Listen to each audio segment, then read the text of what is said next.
Muskoka card collector here doing a response video to vintage oddball cards. So vintage oddball cards has recently surpassed the 800 subscriber mark, which is quite the accomplishment. So, let's do a cheers out to him for great work.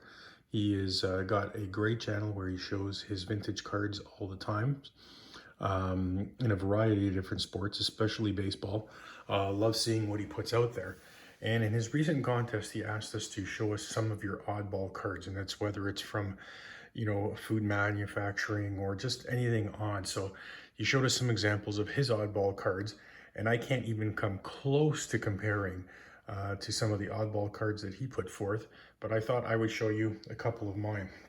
So the first one here is a Roger Clemens, and the reason I'm saying it's an oddball card is it is from O. Henry. So this is back in his Blue Jays days when he has spent 2 years here. So Roger Clemens, of course, great career in Major League Baseball. Still hasn't made it to the Hall of Fame, of course, for certain reasons, but I believe he still firmly has a chance to make it there at some point.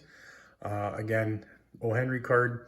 I don't know how many of these are out there. I don't even know where I picked it up. But to me, that's one of my oddball cards. And the other oddball card I have here, and it might be tough to see, is Damon Stoudamire. So you can see it's one of these movable cards, and you can see from the top, it's tough to see there, but it is from Kellogg's. I'm trying to zoom in here. No, we're not going to get it. Well, Kellogg's Frosted Flakes. And Damon Stoudamire, of course, the interesting piece of information, you can see the back of it there from the Raptors, is that he was the first draft pick ever of the Toronto Raptors and spent, I think it was 3 seasons here before moving on to teams like Portland, etc., and then finally finishing off his career in the NBA. So I actually think these cards are kind of cool. I have a couple of them. Other ones are put out by McDonald's and things of the sort, but this Kellogg's one and this one from O. Henry's are my examples of vintage oddball cards.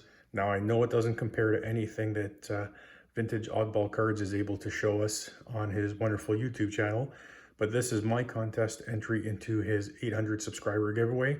This is my example of my 2 oddball cards. Hopefully you enjoy these 2 examples.